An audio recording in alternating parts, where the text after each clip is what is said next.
Namun, rabab yang kita kenal saat ini bukanlah bentuk aslinya. Dahulu, rabab memiliki bentuk yang lebih sederhana. Seiring kedatangan bangsa Portugis, Belanda, dan Inggris ke wilayah ini, mereka membawa alat musik gesek bernama biola.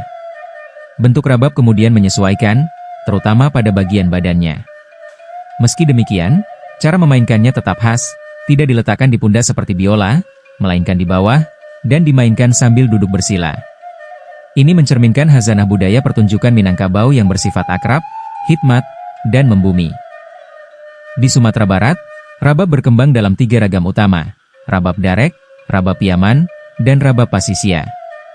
Rabab Darek hidup di wilayah Luhak Nantigo, Tanah Datar, Agam, dan 50 kota, yang merupakan pusat adat Minangkabau.